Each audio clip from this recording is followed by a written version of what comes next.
أعوذ بالله من الشيطان الرجيم. بسم الله الرحمن الرحيم.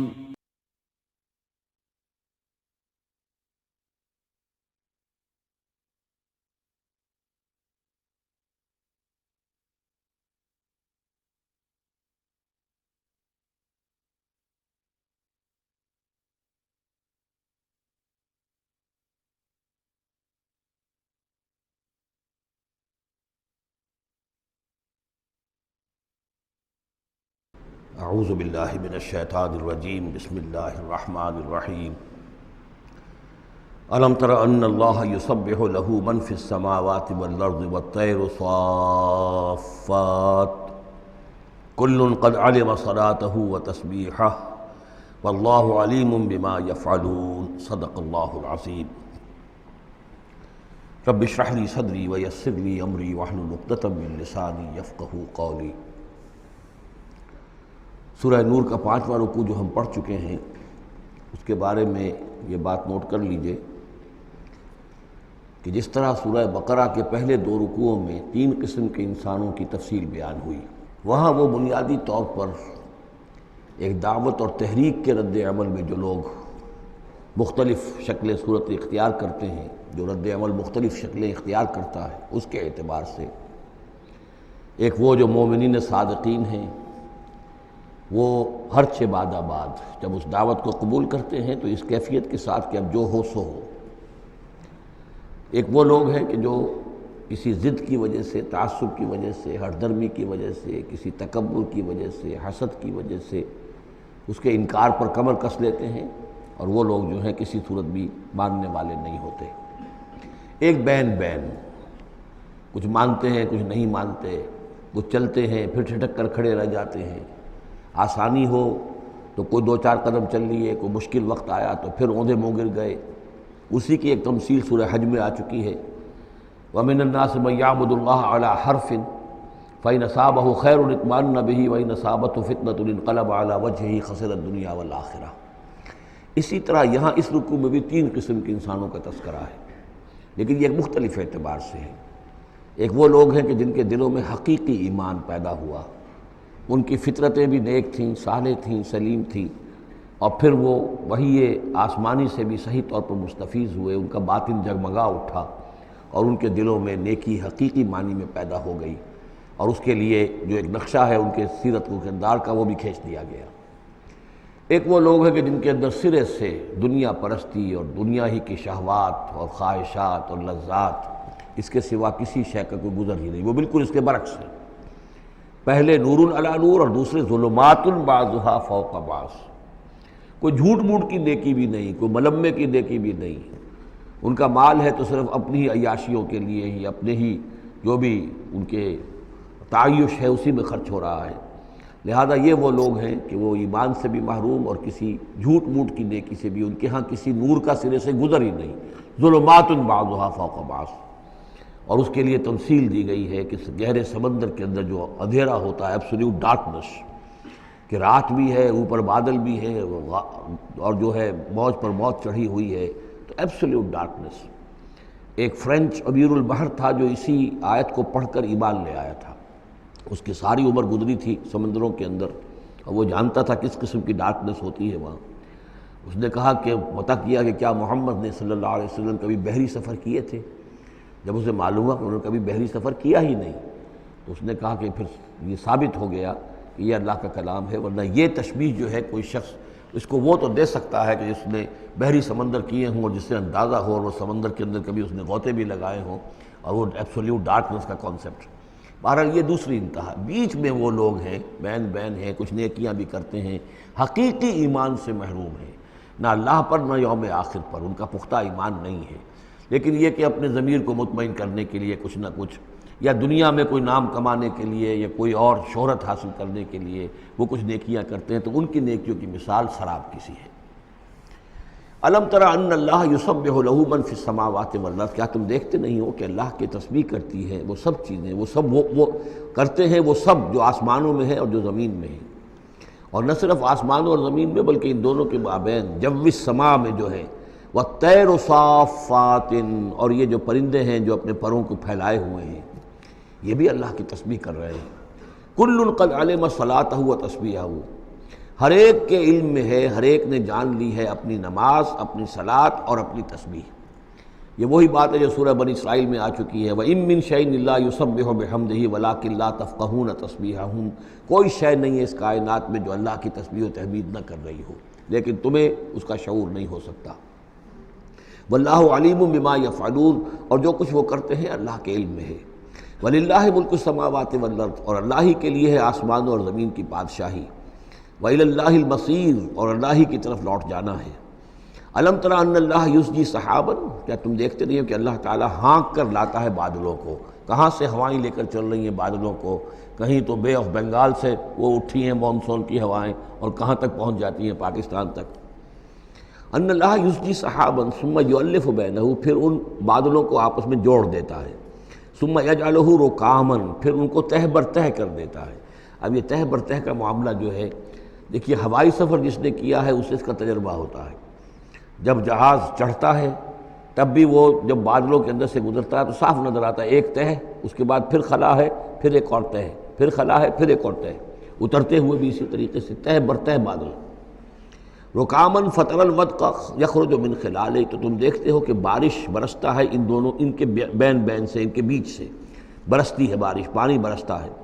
وَيُنَزِّلُ مِنَ السَّمَاءِ مِن جِبَالٍ فِيهَا مِن بَرَدٍ، اور اللہ تعالیٰ اتارتا ہے آسمان سے وہ پہاڑ بھی کہ جن میں وہ اولے ہوتے ہیں، یعنی یہ کہ اولے جو آ رہے ہیں زمین پر تو معلوم ہوتا ہے کہ جیسے ان کے بھی کوئی پہاڑ ہے آسمانوں کے اندر۔ فَيُصِيبُ بِهِ مَن يَشَاءُ، تو اللہ تعالیٰ یہ اولے برسا دیتا ہے جس پر چاہتا ہے، یعنی جس کی کھیتی برباد اللہ کو کرنی ہوتی ہے کسی سبب سے، اس کی کھیتی کے اوپر یہ اولے جا کے برس جاتے ہیں۔ وَيَصْرِفُهُ عَن مَّن يَشَاءُ، اور ان کا رخ پھیر دیتا ہے جس سے چاہتا ہے۔ ایسا بھی ہوتا ہے بعض اوقات کہ بالکل ایک کھیت جو ہے وہ بالکل تباہ و برباد ہو گیا ہے اور برابر کا کھیت بالکل ٹھیک ہے، اس کے اوپر کوئی اولا نہیں گرا۔ یکاد ثنا برقہ یذہب بالابصار، اور اس کی جو بجلی کی کوند ہے وہ اس قریب ہے کہ وہ لوگوں کی نگاہوں کو اچک کر لے جائے۔ یقلب اللہ اللیل والنہار، اللہ تعالیٰ عدلتا بدلتا رہتا ہے دن اور رات کو۔ ان فی ذلک لعبرۃ لاولی الابصار، یقیناً اس میں دھیان کرنے کا سبق سیکھنے کا اور عبرت حاصل کرنے کا مواد ہے ہوش مندوں کے لیے، آنکھ والوں کے لیے، دیکھنے والوں کے لیے۔ واللہ خلق کل دابۃ من ماء، اور اللہ نے بنائی ہے ہر جاندار چیز اس زمین کے اوپر پانی سے۔ فمنہم من یمشی علی بطنہ، اب ان جانداروں میں سے جو زمین میں اللہ نے بنائے ہیں وہ بھی ہے کہ جو اپنے پیٹ کے بل پر چلتے ہیں، یہ ریپٹائلز جن کو ہم کہتے ہیں، ریپٹائلز ہیں جو اپنے پیٹ کے بل پر چل رہے ہیں۔ منہم من یمشی علی رجلین، اور ان میں وہ بھی ہیں کہ جو دو ٹانگوں پر چلتے ہیں۔ اب ہم بھی انہی میں سے ہیں، اور باقی شمپنزی اور گوریلاز بھی ہیں، اور بھی ایسے ہوں گے جو دو ٹانگوں پر چلتے ہوں۔ وَمِنْهُمْ مَنْ يَمْشِي عَلَى أَرْبَعٍ، سب سے زیادہ کثیر تعداد جو ہے وہ زمینی حیوانات کے اندر ان کی ہے کہ جو چار پر چلتے ہیں۔ یخلق اللہ ما یشاء، اللہ تعالیٰ پیدا کرتا ہے جو چاہتا ہے۔ ان اللہ علی کل شیء قدیر، یقیناً اللہ تعالیٰ ہر چیز پر قادر ہے۔ اب کافی عرصے کے بعد منافقین کا تذکرہ قرآن مجید میں ہو رہا ہے، چونکہ یہ ہم نے سورہ یونس سے لے کر اور سورہ مومنون تک جو 14 صورتیں پڑھی ہیں ان میں تو سارا معاملہ تھا مشرکین عرب سے، کفار سے، مشرکین سے، ساری بحث ان سے تھی۔ کہیں کہیں گفتگو کا رخ جو ہے وہ اہل کتاب کی طرف روئے سخن، بغیر انہیں باضابطہ خطاب کیے ہوئے، اور یا پھر تیسرا خطاب حضور سے ہے ذاتی، اور حضور کی وساطت سے اہل ایمان کے ساتھ، اور ابھی وہاں نفاق کا کوئی اس قسم کا موجود نہیں تھا معاملہ کہ منافقین کے ساتھ کوئی رد و قضا ہوتی۔ لیکن یہ تو چونکہ سورہ نازل ہو رہی ہے سن 6 ہجری میں، یہ گویا کہ یوں سمجھیے کہ عین مدنی جو دور ہے اس کا عین وسط ہے بالکل۔ سن 11 میں حضور کا انتقال ہوا ہے، تو سن 6 یوں سمجھیے کہ ان دونوں کے بالکل وسط کے اندر ہے، یہ بالکل درمیانی دور ہے مدنی دور کا۔ یہاں پر اب تذکرہ ہو رہا ہے منافقین کا۔ لقد انزلنا آیات مبینات، ہم نے نازل کی ہیں روشن آیات۔ واللہ یہدی من یشاء الی صراط مستقیم، اور اللہ تعالیٰ ہدایت دیتا ہے جس کو چاہتا ہے سیدھے راستے کی طرف۔ وَيَقُولُونَ آمَنَّا بِاللَّهِ، اور کچھ لوگ وہ بھی ہیں جو کہتے ہیں ہم ایمان لائے اللہ پر، وبالرسول، اور اللہ کے رسول پر، وَأَطَعْنَا، اور ہم نے اطاعت قبول کی۔ ثُمَّ يَتَوَلَّىٰ فَرِيقٌ مِّنْهُمْ، پھر ان میں سے ایک جماعت جو ہے پیٹھ موڑ کر جاتی ہے، من بعد ذالک، اس کے بعد، یعنی اب اس کے بعد یہ سب کچھ کہہ کر قول و قرار کر کے اطاعت کا یہاں دم بھر کر جاتے ہیں، لیکن پھر طرز عمل ان کا کچھ اور ہوتا ہے۔ وما اولئک بالمؤمنین، اور یہ لوگ حقیقی مومن نہیں ہیں۔ وَإِذَا دُعُوا إِلَى اللَّهِ وَرَسُولِهِ لِيَحْكُمَ بَيْنَهُمْ، اور جب انہیں پکارا جاتا ہے، بلایا جاتا ہے کہ آؤ اللہ کی طرف اور رسول کی طرف کہ ان کے مابین فیصلے کرے۔ یہ سورہ نساء میں ہم یہ سارے مضامین بڑی تفصیل سے پڑھ چکے ہیں کہ وہ لوگ چاہتے تھے کہ اپنے مقدمات جو ہیں وہ یہودیوں کی عدالت میں لے جائیں، اس لیے کہ حضور کے ہاں انہیں اندیشہ ہوتا تھا کہ یہاں تو بالکل صحیح فیصلہ ہو جائے گا۔ تو اس طرح کا جو ان کا کردار تھا کہ جب انہیں بلایا جاتا ہے اللہ کے اور اس کے رسول کی طرف کہ آؤ کہ وہ فیصلہ کرے تمہارے مابین، اذا فریق منہم معرضون، تو ان میں سے ایک گروہ اور ایک جماعت ایسی ہے جو اعراض کرتی ہے اور کرنی کترا جاتی ہے۔ وَإِن يَكُن لَهُمُ الْحَقُّ يَأْتُوا إِلَيْهِ مُذْعِنِينَ، اور اگر وہ ان کو معلوم ہو کہ حق ہمارے ساتھ ہے، یعنی ہم حق پر ہیں اس مقدمے میں، تو پھر وہ آتے ہیں بڑا یقین کا اظہار کرتے ہوئے، اذعان کے ساتھ اور یقین کے ساتھ اور اپنے ایمان کا اظہار کرتے ہوئے، کیونکہ انہیں یقین ہے کہ ہمارا کیس سچا ہے اور حضور کی عدالت میں ہم جائیں گے تو ہمارے حق میں فیصلہ ہو جائے گا، تو اب کوئی رکاوٹ نہیں۔ یاتوا الیہ مذعنین، خوب یقین کا اعتماد کا اظہار کرتے ہوئے آتے ہیں۔ افی قلوبہم مرض، کیا ان کے دلوں میں روگ ہے؟ ام ارتابوا، یا یہ شکوک میں مبتلا ہو گئے ہیں؟ ام یخافون ان یحیف اللہ علیہم، یا انہیں یہ اندیشہ ہے کہ اللہ تعالیٰ جو ہے ان کے ساتھ ناانصافی کرے گا، ورسولہ، و اس کے رسول، بل اولئک هم الظالمون، نہیں بلکہ حقیقت میں یہی ظالم ہے۔ ایمان کی اصل حقیقت سے چونکہ یہ محروم ہے، لہذا ساری غلطی ان کے اپنے کردار میں ہے۔ انما کان قول المؤمنین اذا دعوا الی اللہ ورسولہ لیحکم بینہم، جو حقیقی مومن ہوتے ہیں ان کو تو جب بلایا جاتا ہے اللہ کی طرف اور اس کے رسول کی طرف کہ وہ فیصلہ کرے ان کے مابین، تو ان کا قول تو یہی ہوتا ہے ان یقولوا سمعنا واطعنا، کہ وہ کہتے ہیں کہ ہم نے سنا اور ہم نے مانا، ہم حاضر ہیں، جو بھی فیصلہ محمد رسول اللہ کا ہوگا ہم اسے بصر و چشم تسلیم کریں گے۔ انما کان قول المؤمنین اذا دعوا الی اللہ ورسولہ لیحکم بینہم ان یقولوا سمعنا واطعنا واولئک هم المفلحون، اور یقیناً وہی لوگ ہیں جو پھر فلاح پانے والے ہیں۔ ومن یطع اللہ ورسولہ، اور جو اللہ کی اور اس کے رسول کی اطاعت کرتا ہے، ویخشى اللہ ویتقہ، اور اللہ کا خوف بھی رکھتا ہے اور اس کا تقوی اختیار کرتا ہے، فاولئک هم الفائزون، تو یقیناً وہی لوگ ہیں کہ جو کامیاب ہونے والے ہیں۔ وہ اکثر کہتے ہیں، اللہ تعالیٰ کی قسمیں کھاتے ہیں اپنی امکانی حد تک، لئن امرتہم، اے نبی اگر آپ حکم دیں گے، لَيَخْرُجُنَّ، تو وہ لازماً نکل جائیں گے۔ آپ حکم دے دیے، ہم حاضر ہیں، ویسے میری یہ مجبوری ہے، یہ میری تکلیف ہے، یہ مسئلہ ہے، ویسے آپ حکم دیں گے اگر، تو میں بالکل حاضر ہوں۔ یہ آپ کو اب بھی معلوم ہوگا کہ ہماری جماعتی زندگیوں کے اندر یہ مسئلہ ہوتا ہے کہ کوئی امیر ہے، اس نے ایک بات کہی ہے، کھل کر اس نے کہہ دیا ہے کہ میں یہ چاہتا ہوں کہ معاملہ اس طرح کیا جائے۔ اب کچھ لوگ کرنے کا کتراتے ہیں، اچھا جی اگر آپ حکم دیں گے تو میں کروں گا۔ لیکن یہ کیا بات ہے؟ جب وہ امیر ہے آپ کا اور وہ بات کہہ رہا ہے تو اس کی بات کو آپ حکم کیوں نہیں سمجھ رہے؟ اسی طریقے سے حضور صلی اللہ علیہ وسلم نے جب فرما دیا ہے کہ نکلنا ہے، اب دشمن کے مقابلے کے لیے نکلو، اب وہ آپ چاہتے ہیں پی پی کال کر کے حضور ایک ایک کی خوشامد کریں کہ آئیے آپ ضرور نکلیے، خدا کے لیے ضرور چلیے، یہ حضور کرنے والے نہیں ہیں۔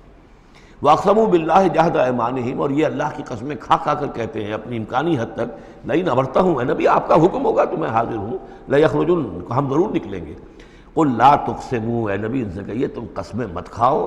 طاعۃ معروفہ، معروف طریقے پر اطاعت اختیار کرو۔ تم نے اعلان کیا ہے کہ تم مجھ پر ایمان لائے ہو، تم نے اعلان کیا ہے کہ تم مجھے اللہ کا رسول سمجھتے ہو، اب جو میں کہہ رہا ہوں اسے قبول کرو، اختیار کرو۔ یہ کیا ہے کہ میں کسی کو ایک ایک کو علیحدہ علیحدہ حکم دوں؟ ان اللہ خبیر بما تعملون، یقیناً جو کچھ تم کر رہے ہو اللہ اس سے باخبر ہے۔ قل اطیعوا اللہ واطیعوا الرسول، اے نبی کہہ دیجئے۔ اب دیکھیے نوٹ کر لیجئے، سورہ نساء میں نے تفصیل سے آپ کو بیان کیا تھا کہ منافقین پر تین ہی چیزیں بھاری تھیں۔ نمبر ایک، حضور کی شخصی اطاعت کرنا۔ نمبر دو، جہاد اور قتال کے لیے نکلنا۔ نمبر تین، ہجرت۔ تین ایشوز کے اوپر بڑی تفصیل سے وہاں گفتگو ہو چکی ہے۔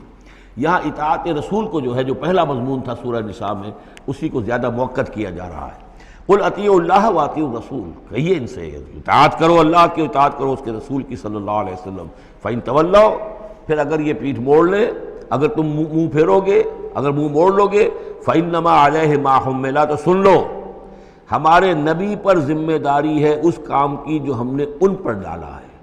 وعلیکم ما حملتم، اور تم سے باز پرس ہوگی اس کی جو تمہارے اوپر ڈالا گیا ہے۔ یعنی نبی نے جو ذمہ داری تھی اللہ کا دین تم تک پہنچایا، اللہ کے احکام پہنچا دیے، ان کا کام جو ہے اس پر ختم ہو گیا۔ اب اطاعت کرنا، اس کی تعمیل کرنا، اس کے حکم پر چلنا، اللہ کے دین کے لیے تن من دھن لگانا، اور یہ سارا کام تمہیں کرنا ہے۔ تو جو ان کی ذمہ داری ہے وہ ادا کریں گے، اور اللہ کے ہاں ان سے ان کے بارے میں سوال کر لیا جائے گا، اور جو تمہاری ذمہ داری ہے ظاہر بات ہے کہ اس کے جواب دہی تمہیں کرنی ہے۔ اس میں یہ بھی ہوتا ہے بسا اوقات کہ کسی شخص کو یہ گمان ہو جائے، ظاہر بات ہے میں نے آپ کو سنایا تھا کہ ایک شخص نے کہہ دیا تھا حضور سے، اے دل یا محمد، اے محمد عدل سے کام لیجیے صلی اللہ علیہ وسلم۔ بڑی گستاخی کے ساتھ اس نے کہا، گویا کہ الزام لگایا کہ آپ یہ جو صدقات کی جو تقسیم کر رہے ہیں یا مال غنیمت تقسیم کر رہے ہیں، اس میں آپ عدل سے کام نہیں لے رہے۔ تو حضور نے بھی غصے میں جواب دیا تھا کہ انما عدل فلم یا عدل، اگر میں عدل نہیں کروں گا تو کون کرے گا۔ اسی طریقے سے ہو سکتا ہے کسی جماعتی زندگی کے اندر کوئی امیر ہے اور اس سے کوئی شخص یہ محسوس کرے، اس کا ساتھی، کہ مجھ پر زیادتی کی ہے انہوں نے، امیر نے زیادتی کی ہے، کوئی بات نہیں،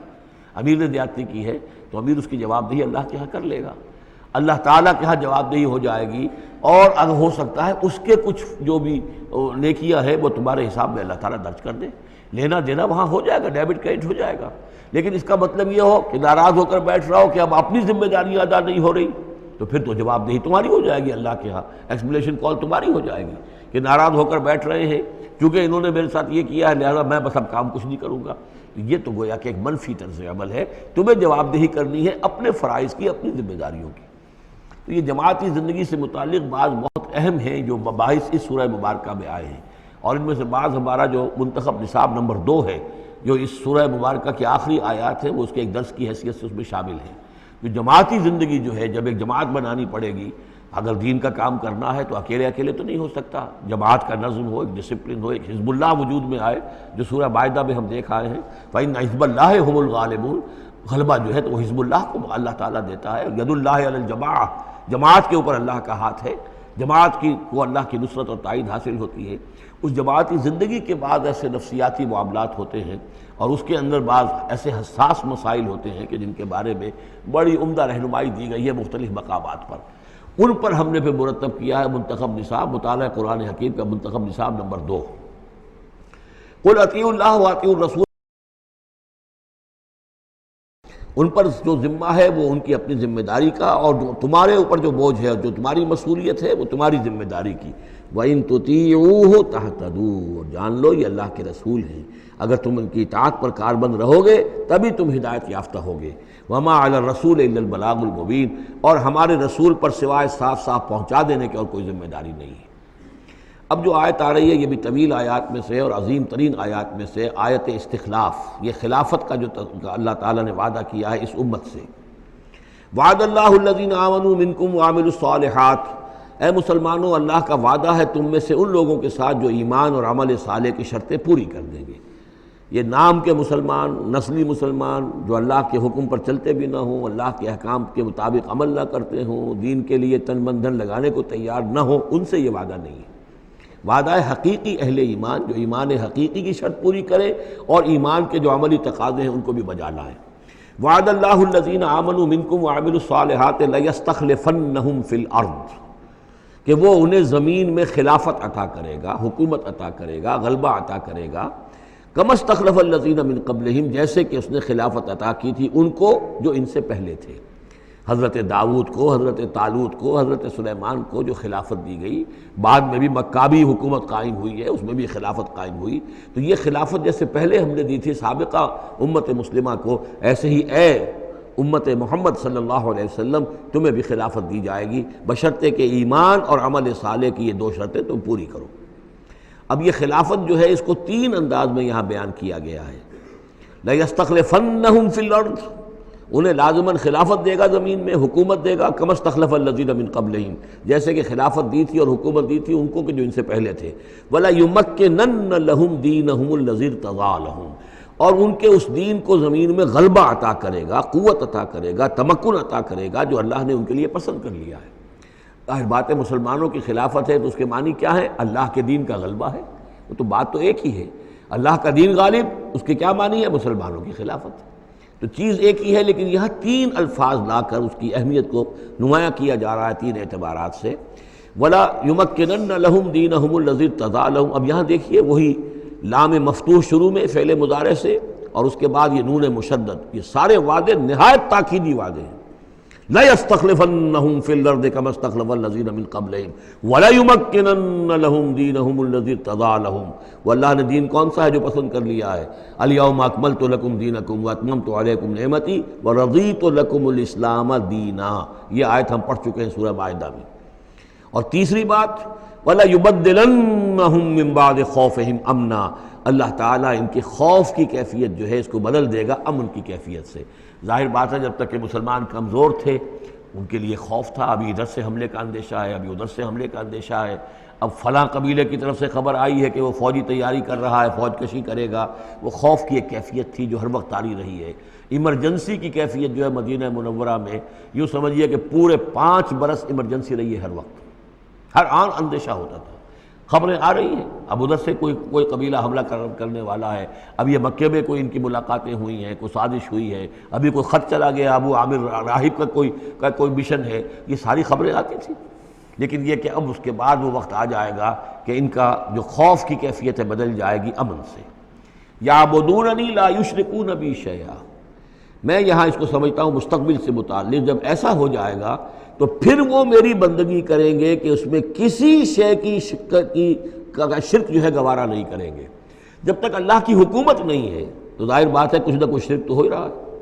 اب ہم یہاں رہ رہے ہیں، پاکستان میں رہ رہے ہیں، اللہ کا دین تو قائم نہیں ہے، قانون کس کا ہے؟ اللہ کا تو نہیں ہے۔ تو گویا کہ ہم قومی اعتبار سے، اجتماعی اعتبار سے کفر اور شرک میں زندگی بسر کر رہے ہیں۔ ہاں ہمارا اپنا کوئی عقیدہ فرض کیجئے ہے بھی ٹھیک، بالکل مشرکانہ اوہام سے ہم نے اپنے آپ کو پاک کر لیا ہے، اور توحید فی العقیدہ ہماری بالکل صحیح ہے، لیکن سوال یہ کہ ہم اس ملک کے شہری ہیں، اس ملک کا دستور ہے، اس ملک کے اندر جو ہے اللہ کی حکومت اور اللہ کے قانون کی بالادستی نہیں ہے، تو اس کے کیا معنی؟ ہم بھی اس کے شہری ہونے کی حیثیت سے اس میں ملوث ہیں۔ تو یہ ہے کہ یہ توحید کامل اس وقت ہوگی جب یکون الدین کلہ للہ، جب دین کل کا کل اللہ کے لیے ہو جائے گا۔ عملاً توحید کی تکمیل اس وقت ہوگی۔ یعبدوننی، میری بندگی کریں گے، لا یشرکون بی شیئا، اور میرے ساتھ کسی شے کو شریک نہیں کریں گے۔ ومن کفر بعد ذلک فاولئک هم الفاسقون، اور جو اس کے بعد بھی کفر کریں تو پھر وہ تو فاسق ہیں، ناہنجار ہیں، سرکش ہیں۔ اس کے بھی دو معنی ہو سکتے ہیں، جب دین کا غلبہ ہو گیا پھر بھی جو کفر کرے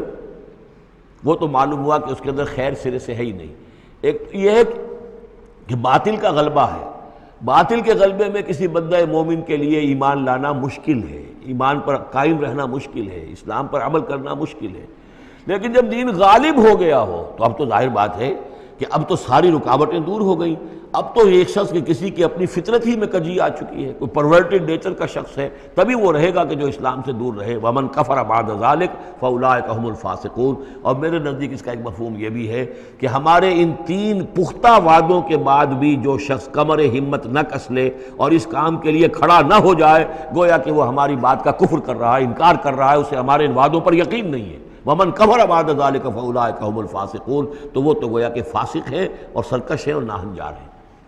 اس آیت کو ذہن میں رکھیے، اور اس حدیث کو آج میں چاہتا ہوں کہ اس کا متن بھی آپ کو سنا دوں کہ اس کی خبر دی ہے محمد رسول اللہ صلی اللہ علیہ وسلم نے۔ تاریخی اعتبار سے تو یہ نوٹ کر لیجئے، یہ سن 6 ہی کے اندر، ابتدائی میں سن 6 کے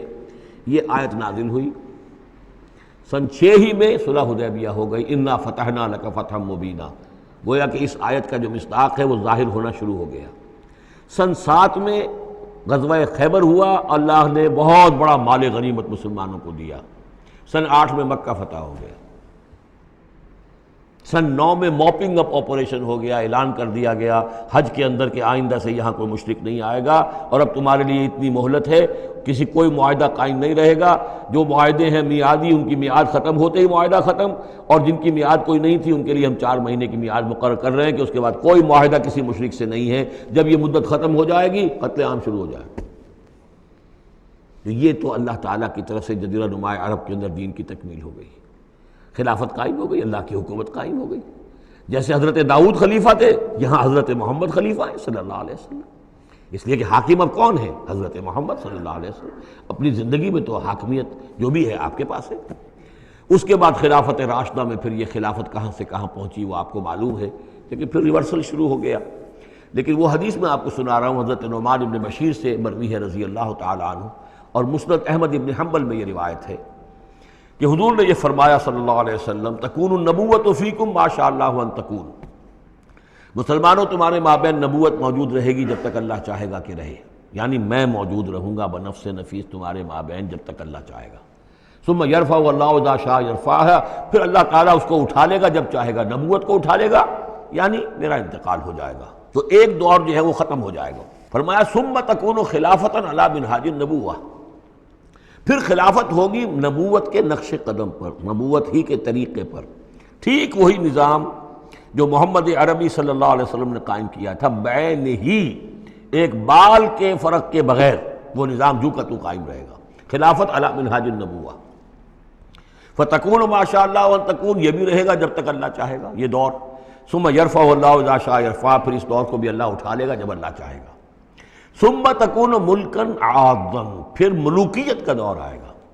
اور وہ کاٹ کھانے والی ملوکیت ہوگی، کاٹ کھانے والی ملوکیت، ظالم ملوکیت، اور یہ بھی رہے گا جب تک اللہ چاہے گا، پھر اللہ اس کو بھی اٹھا لے گا۔ پھر چوتھا دور آئے گا ثم تکون ملکا جبریا، پھر غلامی کی ملوکیت ہوگی، یعنی یہ دور جو ہمارا گزرا ہے کولونیل دور،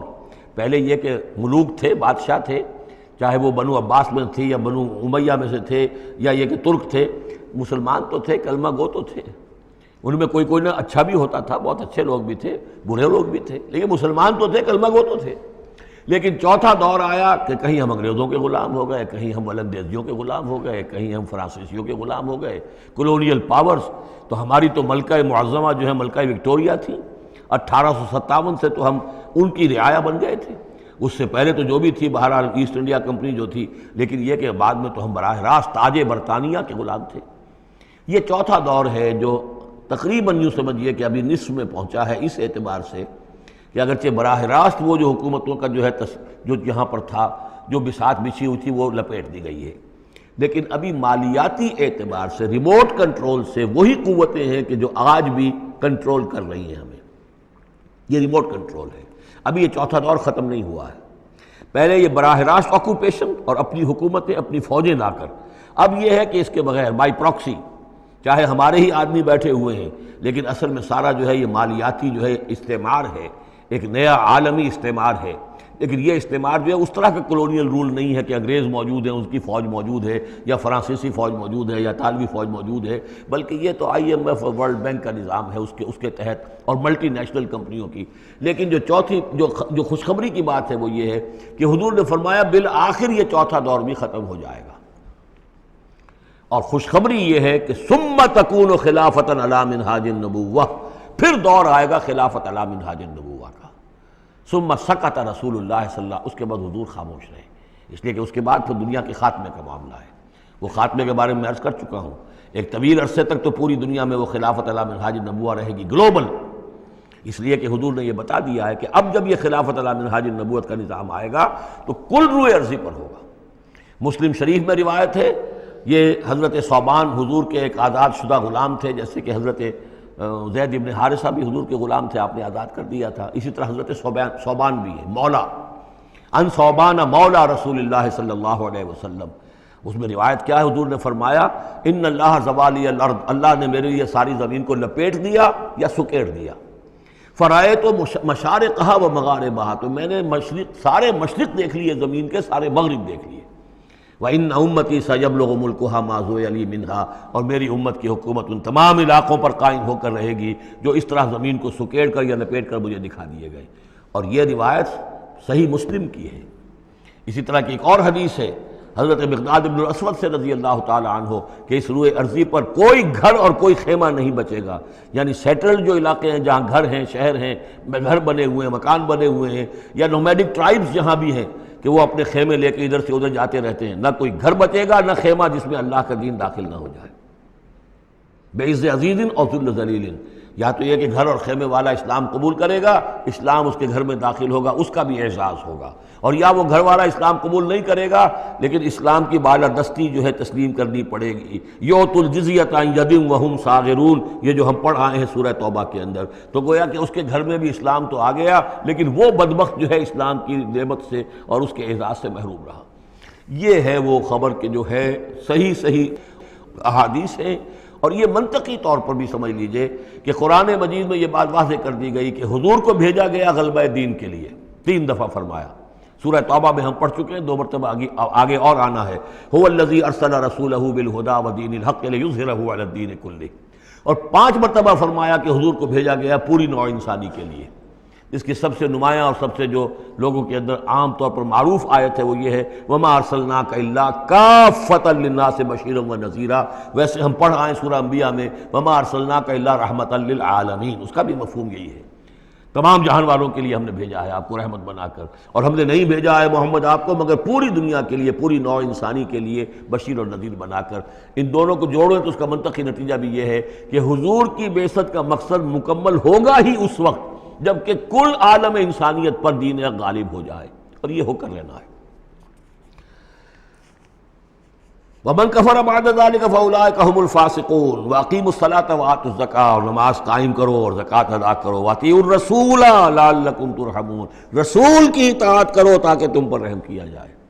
چونکہ روح سخن منافقین کی طرف ہے، اور میں نے آپ کو بتایا تھا ان پر جو شاخ گزر رہی تھی وہ در حقیقت رسول کی اطاعت تھی۔ بار بار کہتے تھے، یہ اپنے جی سے بات کہہ دیتے ہیں، آیت تو ابھی اتری نہیں،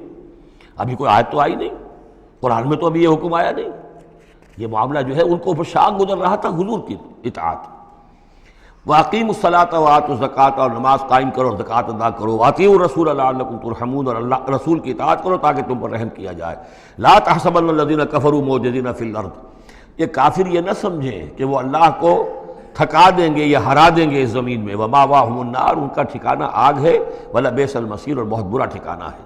یا ایھا الذین آمنوا لیستأذنکم الذین ملکت ایمانکم، اب وہی جو سماجی احکام کچھ دیے گئے تھے کہ اذن لیے بغیر تم داخل نہ ہو گھر میں، اور اس طرح کے آداب جو ہیں معاشرتی، ان کے ضمن میں مزید احکام آ رہے ہیں۔ یہ سورہ مبارکہ کی ترتیب یہ ہے، یوں سمجھیے کہ جیسے کوئی انگوٹھی ہو اور بڑا سا ہیرا جو ہے لگا ہوا، دونوں طرف جو ہے وہ اس کا پتلے سائڈ سے، یہ ہار ہے، اور اس کے نیچے جو ہے درمیان میں کوئی بڑا ہیرا ہے، دوسری طرف ہوتی ہیں۔ اس کے بالکل وسط میں 5واں رکوع ہے، یہ اللہ نور السماوات والارض مثل نورہ کمشکاۃ فیہا مصباح، اور آیت نمبر 35 وہ عظیم کوہ نور ہیرے کے مانند ہے۔ پھر دونوں طرف جو ہے یہ مضامین ہیں، کچھ ادھر ہیں سماجی احکام، کچھ ادھر ہیں سماجی احکام، اور اس طریقے سے یہ ایک عظیم بہت خوبصورت ہار کی شکل بن گئی۔ لیستأذنکم الذین ملکت ایمانکم، چاہیے کہ جو تمہارے غلام ہیں اور باندیاں ہیں وہ بھی اجازت لے کے اندر داخل ہوا کریں۔ والذین لم یبلغوا الحلم، اور وہ لوگ بھی تمہارے کہ جو کہ ابھی وہ بالغ نہیں ہوئے ہیں، وہ بچے بھی، منکم 3 مرات، 3 اوقات دن رات کے ایسے ہیں کہ جن میں خاص طور پر جو پرائیویسی کا اہتمام ہونا چاہیے، اور اس میں یہ کہ کوئی بھی اجازت لیے بغیر بچے بھی نہ جائیں۔ من قبل صلاۃ الفجر، ایک تو فجر کی نماز سے قبل،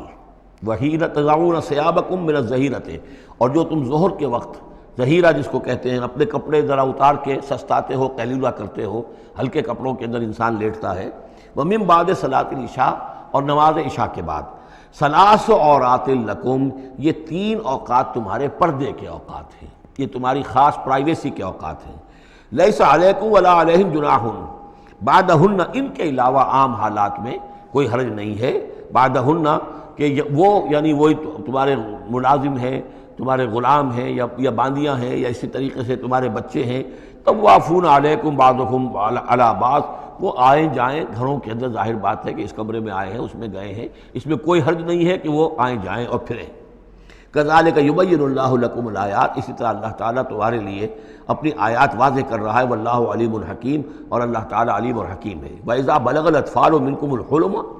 اور جب تمہارے بچے جو ہیں، جو لڑکے ہیں، وہ بھی بالغ ہو جائیں، انہیں سب سمجھ آ جائے، جو بھی معاملات ہیں دونوں شو کے، فَلْيَسْتَأْذِنُوا كَمَا اسْتَأْذَنَ الَّذِينَ مِنْ قَبْلِهِمْ، تو پھر وہ بھی اذن لے کر اسی طرح داخل ہوا کریں جیسے کہ پہلا حکم آیا تھا کہ اذن لیے بغیر گھر میں داخل نہ ہو۔ کذالک یبین اللہ لکم آیات، اس طرح اللہ تعالیٰ تمہارے لیے اپنی آیات کو واضح کر رہا ہے، واللہ علیم حکیم، اللہ علیم اور حکیم ہے۔ والقواعد من النساء اللاتی لا یرجون نکاحا، اور وہ عورتیں تمہارے میں سے، تمہاری خواتین میں سے کہ جو اب بیٹھ رہی ہوں، یعنی لا یرجون نکاحا، اب وہ نکاح کی امیدوار نہ ہوں، ایک خاص عمر سے گزر چکی ہیں، اب کوئی نکاح وغیرہ کرنے کا سوال نہیں ہے، بیوہ ہیں یا کچھ اور جو بھی معاملہ ہے، لیکن یہ کہ بہرحال اب معمر ہو چکی ہیں۔ فلیس علیہن جناح ان یضعن ثیابہن، تو ان کے اوپر کوئی حرج نہیں ہے کہ وہ جو اپنے اضافی کپڑے ہیں وہ اتار دیا کریں، یعنی بڑی چادر لے کر ہی نکلنا ان کے لیے وہ لازم نہیں ہوگا، یا اگر اپنے گھروں کے اندر بیٹھ کر وہ جو اوڑھنیاں ہیں ان کو بکل مارنے کی جو ان کی پابندی دوسری خواتین پر ہے اس میں ان کے لیے درد بھی ہو سکتی ہے، اس لیے کہ اب وہ اس عمر سے گزر چکی ہیں۔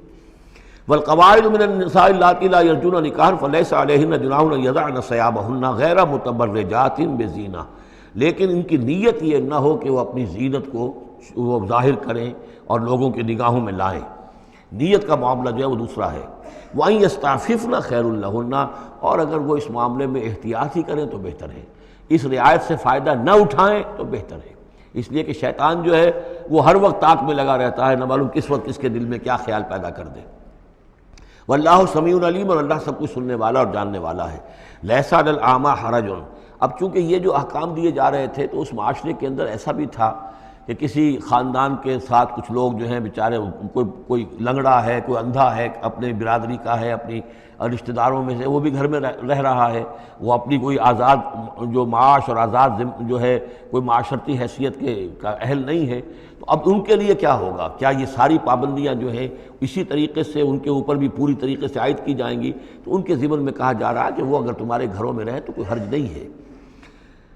لیس علی الاعمی حرج، کوئی کسی اندھے کے اوپر کوئی حرج نہیں ہے، کوئی تکلیف نہیں ہے۔ ولا علی الاعرج حرج، اور نہ ہی کسی لنگڑے پر، ولا علی المریض، اور نہ بیمار پر حرج، ولا علی انفسکم، نہ تمہارے اوپر کوئی اس میں کوئی تنگی ہے، ان تاکلوا من بیوتکم و بیوت آبائکم، کہ تم کھانا کھایا کرو اپنے گھروں سے، اپنے باپوں کے گھروں سے، اور بیوت امہاتکم، یا اپنی ماؤں کے گھروں سے، اور بیوت اخوانکم، اپنے بھائیوں کے گھروں سے، اور بیوت اخواتکم، یا اپنی بہنوں کے گھروں سے، اور بیوت اعمامکم، یا اپنے چچاؤں کے گھروں سے، اور بیوت عماتکم، یا اپنی پھوپھیوں کے گھروں سے، اور بیوت اخوالکم، یا اپنے ماموؤں کے گھروں سے، اور بیوت خالاتکم، یا اپنی خالاؤں کے گھروں سے، او ما ملکت مفاتحہ، یا یہ کہ جس کی کنجیاں تمہارے ہاتھ میں ہے، کارخانہ ہے، اس کے مالک ہی تم ہو، وہاں جاؤ اور وہاں پر جا کر کھانا پینا ہو تو کھاؤ، اور صدیقکم، یا تمہارے اپنے دوست ہیں اس کے گھر سے، لیس علیکم جناح ان تاکلوا، کوئی حرج نہیں ہے تم پر اس میں، ان تاکلوا جمیعاً، کہ سب مل کر کھاؤ، او اشتاتا، یا علیحدہ علیحدہ کھاؤ۔ اس کو خام خواہ بعض لوگوں نے عورتوں اور مردوں کے اوپر وہ جو ہے اس کا انطباق کر دیا ہے کہ چاہیں تو عورت اور مرد مل کر کھائیں اور چاہیں تو وہ علیحدہ علیحدہ کھائیں۔ یہاں مراد یہ ہے کہ بسا اوقات ایسے مواقع پر انتظار میں بڑی دقت ہوتی ہے، جیسے آج کل آپ کو معلوم ہے کہ ولیمہ ہے اور ٹائم دے رکھا ہے 9 بجے کا اور 12 بج رہے ہیں رات کے، لڑکی والے تو آئے نہیں ہیں اس لیے ولیمہ ہو نہیں سکتا، بیٹھے ہوئے لوگ سوکھ رہے ہیں، کیا ضرورت ہے؟ جو آئے ہیں وہ کھائیں اور جائیں۔ لہذا یہ نہیں ہے کہ سب کے سب جمع ہو کر ہی اور ایک ہی جمعیت ہو تبھی وہ کھائیں، بلکہ یہ کہ اپنی ضرورت کے تحت جیسے بھی ہو، اگر سب مل جل کر بیٹھ کر کھائیں تب بھی کوئی حرج نہیں، اور اگر علیحدہ علیحدہ گروپس کے اندر یہ کھا لیا جائے تب بھی کوئی حرج نہیں۔ یہ مجلسی احکام جو دیے جا رہے ہیں اس سے مراد یہ نہیں ہے کہ سطر اور حجاب کے احکام بھی یہاں پہ ٹوٹ جائیں گے، اور یہاں پر جو ہے گھریلو جو ہے اگر پارٹیز کوئی تھرو کی گئی ہیں تو اس میں کوئی پردے وردے کی حاجت نہیں ہے، اس میں مرد اور عورتیں جو ہیں وہ مخلوط طور پر شریک ہو جائیں، معاذ اللہ، یہ مراد نہیں۔ فَإِذَا دَخَلْتُمْ بُيُوتًا فَسَلِّمُوا عَلَىٰ أَنفُسِكُمْ، پھر جب تم گھروں میں داخل ہو تو اپنے آپ پر سلام بھیجا کرو، یعنی انفسکم سے مراد ہے گھر میں رہنے والے جو ہیں وہ تمہارے ہی میں سے ہیں، تمہارے رشتہ دار ہیں، عزیز ہیں، یا تمہارے اپنے گھر میں بھی داخل ہو تو السلام علیکم کہو۔ تحیۃ من عند اللہ مبارکۃ طیبۃ، یہ دعا ہے اللہ کے پاس سے، اللہ نے تمہیں سکھائی ہے السلام علیکم، اور یہ مبارک بھی ہے اور پاک بھی ہے۔ کذالک یبین اللہ لکم الآیات لعلکم تعقلون، اسی طرح اللہ تعالیٰ تمہارے لیے اپنی آیات کو واضح کر رہا ہے، کھول کر بیان کر رہا ہے تاکہ تم عقل سے کام لو۔ اب آخری جو رکوع ہے اس کا، اس سورہ مبارکہ کا، اور اس کی کل 3 آیات ہیں، یہ خالص جماعتی زندگی، وہ جو جہاد اور قتال کے لیے یا کسی اور اجتماعی کام کے لیے حضور جب نکلتے تھے اور اہل ایمان آپ کے ساتھ ہیں، اس وقت کیا صورتحال ہونی چاہیے۔ انما المؤمنون الذین آمنوا باللہ ورسولہ، مومن تو صرف وہی ہیں جو ایمان لائے اللہ پر، اس کے رسول پر، وَإِذَا كَانَ مَعَهُ عَلَىٰ أَمْرٍ جَامِعٍ، اور جب وہ ہوتے ہیں ان کے ساتھ یعنی رسول کے ساتھ کسی اجتماعی کام کے ضمن میں، لم یذهبوا حتیٰ یستاذنوہ، تو وہاں سے جاتے نہیں ہیں جب تک کہ اجازت نہ لے لیں۔ اب آپ نکلے ہیں کسی کام کے لیے، ایک نفری ہے آپ کے ساتھ، لیکن یہ کہ کوئی کہیں کھسک جائے کوئی کہیں کھسک جائے تو یہ تو صحیح نہیں ہے۔ وہ تو یہ ہے کہ اب اس اجتماعی نظم کا تقاضا یہ ہے کہ اب جہاں بھی وہاں سے کوئی عذر پیش آ گیا ہے، کوئی ایسی مجبوری ہے، کوئی جانا ہے تو اجازت لے کر جائیں۔ علی امر جامع لم یذهبوا حتی یستاذنوه، جب تک کہ اذن نہ لے لیں۔ ان الذین یستاذنونک اولئک الذین یؤمنون باللہ ورسولہ، یقیناً جو اے نبی جو لوگ آپ سے اجازت لیتے ہیں وہی ہیں کہ جو ایمان رکھتے ہیں اللہ پر، اس کے رسول پر۔ فاذا استاذنوک، پھر جب وہ آپ سے کوئی اجازت مانگیں، رخصت مانگیں، لبعض شانہم، اپنی کسی عذر کی وجہ سے، فاذن لمن شئت منہم، تو اجازت دے دیجئے جسے آپ چاہیں۔ مطلب یہ ہے کہ جو لیڈر ہے، جو اس وقت سپہ سالار ہے، اسے معلوم ہے سچویشن کیسی ہے، میرے پاس پہلے ہی نفری، میرے پاس کوئی اضافی نفری ہے جس میں سے میں کسی کو ریلیو کر سکتا ہوں، یا پہلے ہی میرے پاس کم نفری ہے، اس میں کسی اور کی کمی جو ہے وہ اور زیادہ خطرناک ہو جائے گی نتائج کے اعتبار سے۔ لہذا یہ نہیں ہے کہ صاحب میں نے اجازت طلب کی ہے تو مجھے اجازت ملنی چاہیے، یہ نہیں، اجازت کیا ہوئی پھر؟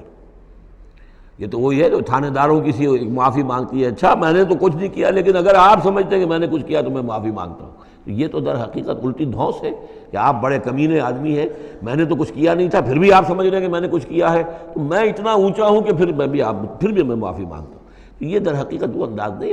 اجازت تو طلب کرنی ہے تو یہ ہے کہ اجازت لے کر اجازت ملے، اور یہ اختیار جو ہے پھر اے نبی آپ کو ہے کہ آپ چاہیں تو اجازت دیں۔ فاذن لمن شئت منہم واستغفر لہم اللہ، اور اس پر بھی ان کے لیے استغفار کیجئے اللہ سے، کیونکہ انہوں نے ظاہر بات ہے اپنے کسی ذاتی کام کو زیادہ اہمیت دی ہے اس اجتماعی کام سے۔ یہ اجتماعی کام نبی کا ذاتی نہیں ہے، یہ دین کا کام ہے، اللہ کے دین کا کام ہے۔ دین کو غالب کرنا فرض منصبی اللہ کی طرف سے ہے ان پر، لہذا اس کے لیے تم ان کے ساتھ نکلے ہو۔ لہذا یہاں پر جو ہے اب اگر تم نے اپنے ذاتی کام کو اس دین کے کام سے اہم تر سمجھا ہے تبھی تو یہاں سے رخصت لے کر جا رہے ہو۔ یہ خود ایک ہلکی بات ہے، گویا کہ تم نے دین کے کام کو کم تر سمجھا ہے اللہ کے کام اپنے کام سے، اور اس کو اہمیت زیادہ دی ہے۔ لہذا استغفار، اے نبی ان کے لیے استغفار کیجئے، واستغفر لہم اللہ، اور ان کے لیے استغفار کیجئے، ان اللہ غفور الرحیم، یقیناً اللہ تعالیٰ غفور الرحیم ہے۔ ایک بات البتہ نوٹ کر لیجئے کہ یہ مضمون جب سورہ توبہ میں آیا ہے تو اس سے اگلا قدم ہے، یہ چونکہ ہے سن 6، وہ ہے سن 9، 3 سال میں فرق کیا واقع ہوا؟ ابھی تو فرمایا گیا ہے کہ جو اجازت لے کر جاتا ہے نبی وہ وہی ہے کہ جو واقعی ایمان رکھتا ہے، لیکن وہاں فرمایا گیا جو ایمان رکھتے ہیں وہ اجازت لیتے ہی نہیں۔ وہ جو موقع تھا وہ تھا نفیر عام کا موقع، وہ موقع تھا نہایت ہی یوں سمجھیے ایمرجنسی کا موقع، اس موقع پر اجازت طلب کرنا ہی در حقیقت اس بات کی علامت تھی کہ یہ منافق ہے، لہذا وہاں روکا گیا۔ آپ نے کیوں اجازت دے دی؟ اف اللہ عنک لما اذنت لہم، کیوں آپ نے اجازت دے دی؟ آپ کی اجازت آپ نہ دیتے تب بھی انہوں نے جانا نہیں تھا، تو ان کا جو نفاق کا پردہ چاک تو ہو جاتا نا، ان کی حقیقت تو کھل جاتی۔ تو یہ وقت کے حوالے سے ہے، اور اس کو درجہ بندی بھی کہہ سکتے ہیں۔ ایک وہ لوگ ہیں جو اس دین کے کام کے لیے اس درجے ہمتن اپنے آپ کو پیش کر چکے ہیں کہ دنیا کے کسی بھی کام کو اس سے اہم تر نہیں سمجھتے، وہ کیسے اجازت طلب کریں گے؟ اس سے نچلا درجہ ہے کہ وہ لوگ ہیں جو دین کے اس کام میں لگے ہوئے ہیں لیکن کم سے کم نظم کی اتنی پابندی تو کرتے ہیں کہ اگر کہیں انہیں ضرورت پیش آ گئی جانا ہے تو اجازت لے کر جائیں۔ اس سے نیچے وہ لوگ ہیں جو اجازت کے بغیر ہی کھسک گئے تو معلوم ہے ان کا تو سرے سے اس کام سے سرے سے کوئی تعلق ہے ہی نہیں۔ تو درجہ بندی ہے، سیڑھیاں ہیں، اوپر کی سیڑھی کے اعتبار سے درمیانی سیڑھی نیچے ہے، لیکن نیچے والی سیڑھی کے اعتبار سے درمیانی اونچی ہے۔ تو یہ ریلیٹیو معاملہ جو ہے رہے گا کہ ایک وہ لوگ ہیں جو سرے سے اس کا بھی خیال نہیں کرتے کہ اجازت لیں، اجتماع ہے، کوئی اس کی معذرت بھی نہیں کی ہے، نہ بعد میں کی ہے، نہ پہلے کہا ہے کہ میں نہیں آ سکتا، معلوم ہوا کہ انہیں کچھ طرح سے احساس ہی نہیں ہے کہ ہم کسی نظم کے پابند ہیں اور ہماری کوئی ذمہ داری ہے۔ اس سے بہتر کم سے کم وہ لوگ ہیں کہ جو اپنا عذر پیش کر دیتے ہیں، اجازت لے لیتے ہیں۔ لیکن اس سے بھی بہتر اونچا درجہ ہے کہ دنیا کے کسی بھی کام کو دین کے اس کام سے اہم تر مت سمجھو، اللہ تعالیٰ تمہارے کام سنوارے گا، اللہ تعالیٰ تمہاری ذمہ داری قبول کر لے گا، تم اللہ کے کام کے لیے نکلو۔ لا تجعلوا دعاء الرسول بینکم کدعاء بعضکم بعضا، تم یہ رسول کا بلانا اپنے مابین ایسے نہ سمجھ لو جیسے تمہارا آپس میں ایک دوسرے کو بلانا ہوتا ہے۔ بلانا یہ بھی ہے، آپ نے کسی کو دعوت دی، میرے گھر آئیے کھانا کھائیے، رسول نے دعوت دی، کیا یہ برابر ہو جائے گا معاملہ؟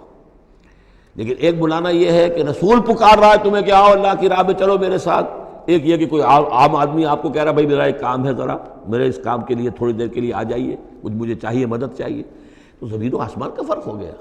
اور تیسرے معنی اس کی یہ بھی ہے کہ دعا سے مراد یہ کہ مخاطب ہونے کا انداز، تم جس طرح ایک دوسرے سے بات کر لیا کرتے ہو ایسے رسول کے ساتھ بات نہ کر لیا کرو، ان کے مقام کو، ان کے ادب کو۔ یہ سورہ حجرات میں جا کر تفصیل سے ہی بات آئے گی، لا ترفعوا اصواتکم فوق صوت النبی ولا تجہروا لہ بالقول کجہر بعضکم لبعض ان تحبط اعمالکم۔ تو یہ تینوں مفہوم اس کے ہیں۔ قد یعلم اللہ الذین یتسللون منکم لواذا،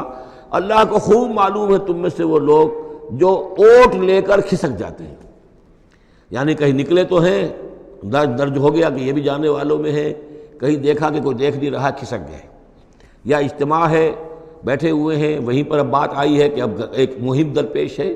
اب انہیں سمجھ میں آ گیا کہ اب نام مانگے جائیں گے، کون لوگ اس کے لیے اپنے آپ کو والنٹیئر کرتے ہیں، تو اس سے پہلے کہ وہ مرحلہ آئے وہ وہاں سے کھسک جائیں۔ یتسللون منکم، جو سٹک جاتے ہیں، کھسک جاتے ہیں آنکھ بچا کر لواذا، فلیحذر الذین یخالفون عن امرہ،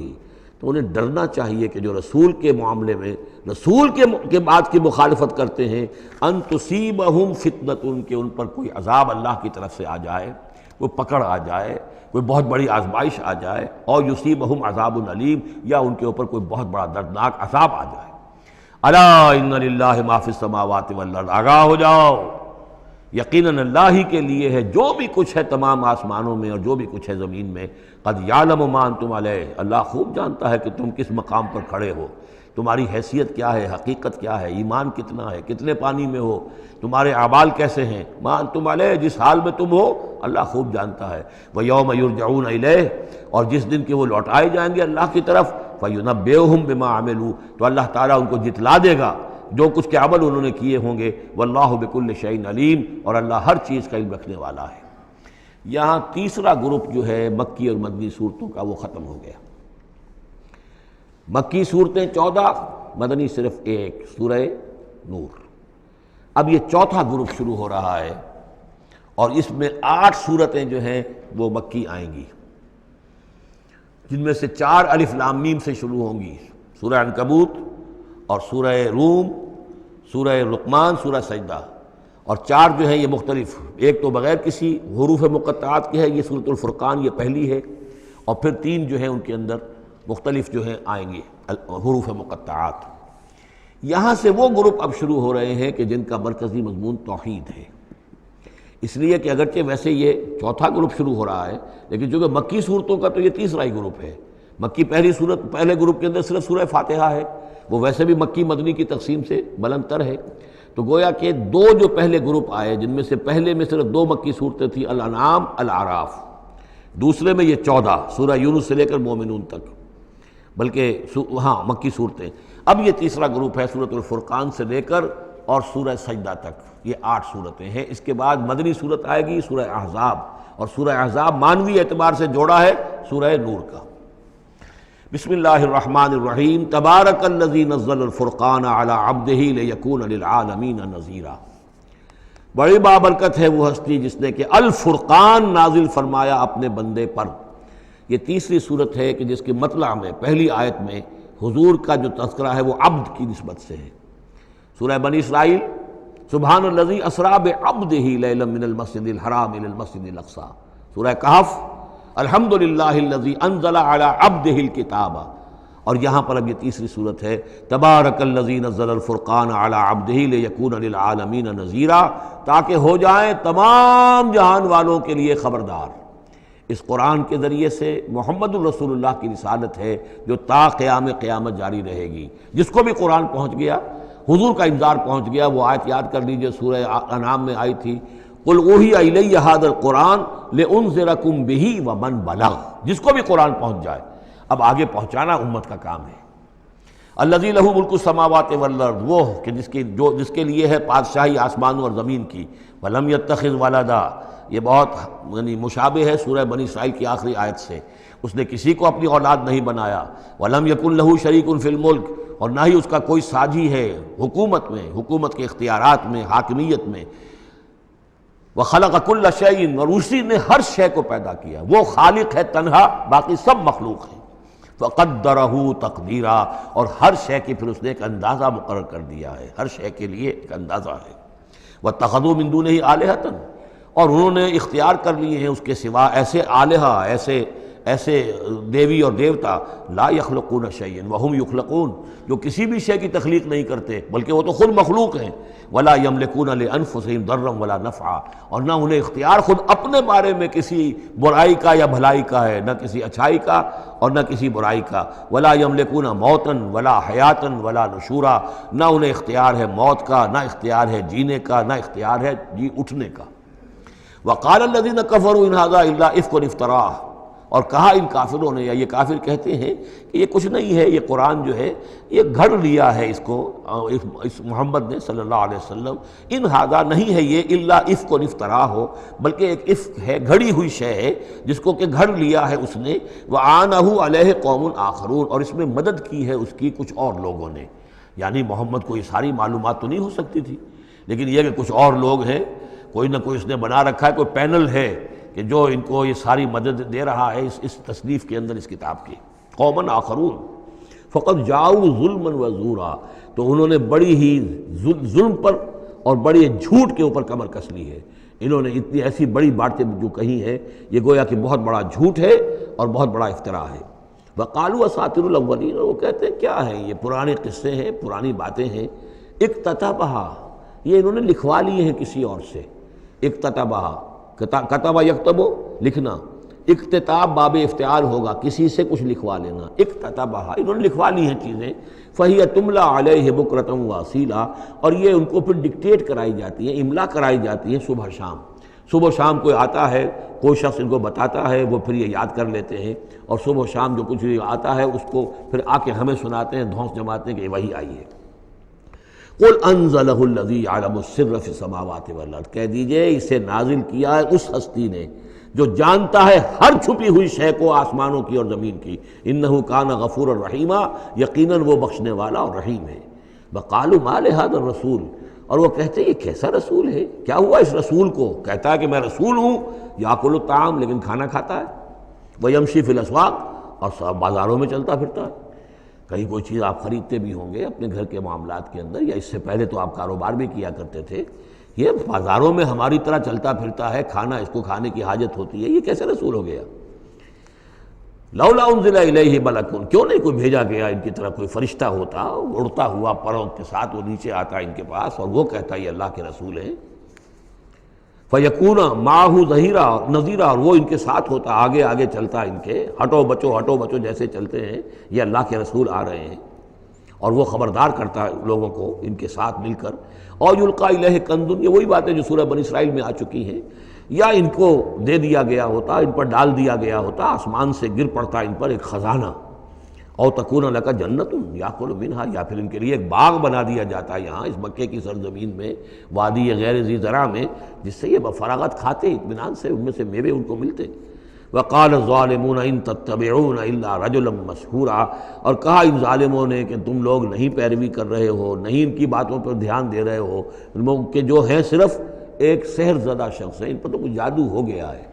یا کوئی آسیب ان پر آ گیا ہے، تاکہ ان کو یہ نظر آتا ہے کہ کوئی آیا ہے فرشتہ، حقیقت میں کوئی نہیں ہوتا، یہ سحر زدہ شخص ہے۔ انظر کیف ضربوا لک الامثال، اے نبی دیکھیے یہ کیسی مثالیں آپ کے لیے بیان کر رہے ہیں، فضلوا، تو وہ بھٹک گئے ہیں، گمراہ ہو گئے ہیں، فلا یستطیعون سبیلا، اور اب ان کے لیے ممکن نہیں ہے کہ یہ سیدھے راستے پر آئیں، اس لیے کہ اب یہ اس پر اڑ جائیں گے، ضد کریں گے۔ یہ میں آپ کو بتا چکا ہوں، یہ جو دو گروپ اب آ رہے ہیں جو ہم پڑھ رہے ہیں، جن میں سے یہ پہلا گروپ ہے جس کی پہلی صورت ہے، یہ درمیانی 4 سالوں کی صورتیں ہیں، 12 برس ہیں مکی دور کے۔ پہلے 4 سال کی صورتیں بالعموم وہ ہیں جو سورہ قاف سے آگے ہیں، 2 گروپ ہیں وہ آخر میں، منزل 1 ہے، سورہ قاف سے آگے منزل 1 ہے، گروپ 2 ہیں مکی مدنی صورتوں کے، وہ ہیں جو ابتدائی 4 سال کے ہیں۔ یہ 2 ہیں کہ جو درمیانی 4 سالوں کے، جو ہم پڑھ چکے ہیں 16 صورتیں،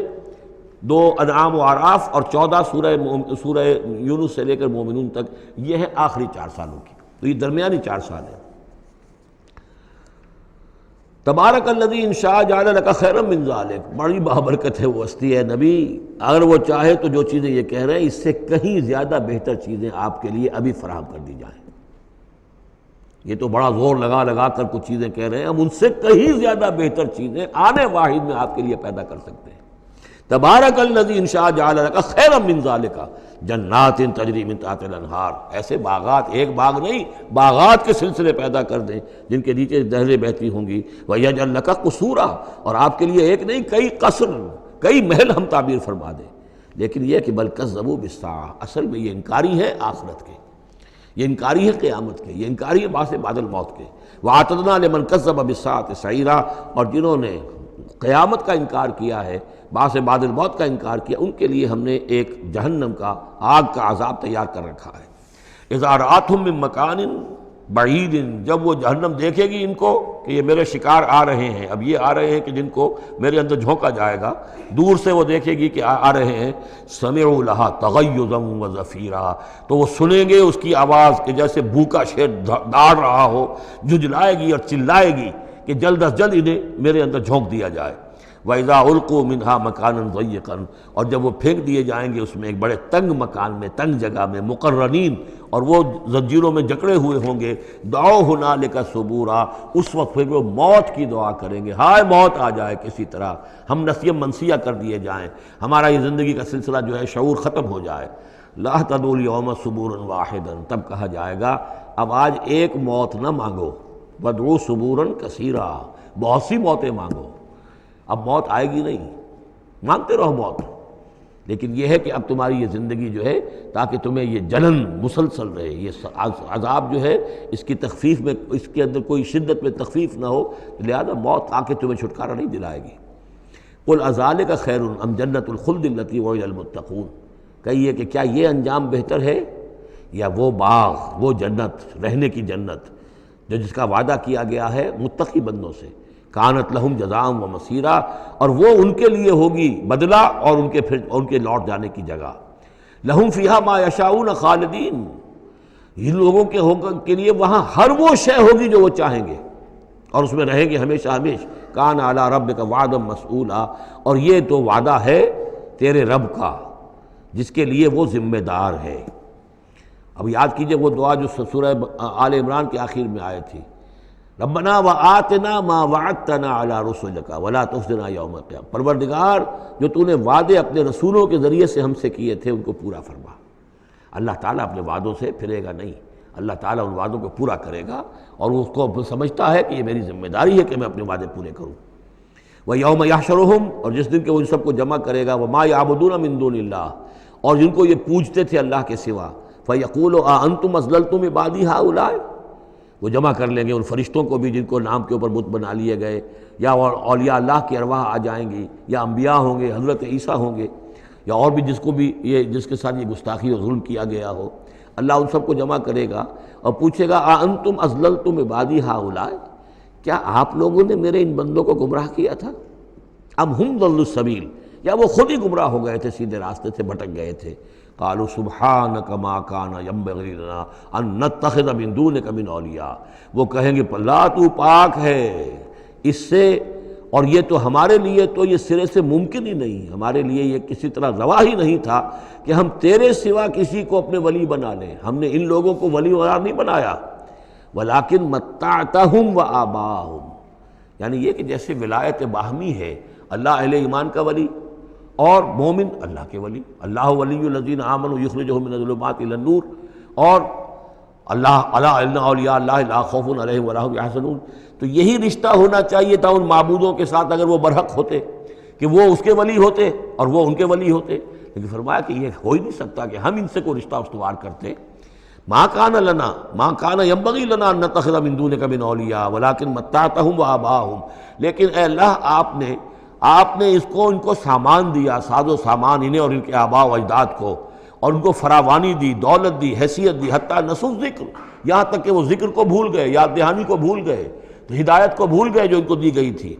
وَكَانُوا قَوْمًا بُورًا، اور یقیناً یہ بڑے تباہ ہونے والے لوگ تھے۔ فقط کذبوکم، اب اللہ کہے گا ان لوگوں سے دیکھو بھائی تمہارے جو معبود جن کو تم سمجھتے تھے انہوں تو تمہیں جھٹلا دیا، بما تقولون جو تم کہہ رہے ہو تمہاری بات انہوں نے رد کر دی، فلا تستطيعون صرفا ولا نصرا، تو اب نہ تم لوٹا سکتے ہو اس بات کو اور نہ ہی کوئی مدد ہو سکتی ہے، ومن یظلم منکم نذقہ عذابا کبیرا، اور جو کوئی بھی تم میں سے اب گناہگار ہے اب تو اسے بہت بڑا عذاب مل کر رہے گا۔ وما ارسلنا قبلک من المرسلین الا انہم لا یاکلون الطعام، اور اے نبی آپ پہ اعتراض کر رہے ہیں کہ یہ کیسے نبی ہے کھانا کھاتے ہیں، ہم نے نہیں بھیجا آپ سے پہلے مرسلین کو رسولوں کو الا انہم لا یاکلون الطعام، مگر یہ کہ وہ کھانا کھاتے تھے، وہ یمشون فی الاسواق، وہ بھی بازاروں میں چلتے پھرتے تھے، وجعلنا بعضک لبعض فتنہ، ہم نے ایک کو بعض لوگوں کو بعض کے لیے فتنہ بنا دیا ہے، آزما رہے ہیں، اتصبرون، تو اے مسلمانوں اب تم ثابت قدم رہو، صبر کرو، وکان ربک بصیرا، اور یقیناً آپ کا پروردگار دیکھ رہا ہے۔ بارک اللہ لی ولکم فی القرآن العظیم ونفعنی وإیاکم بالآیات والذکر الحکیم۔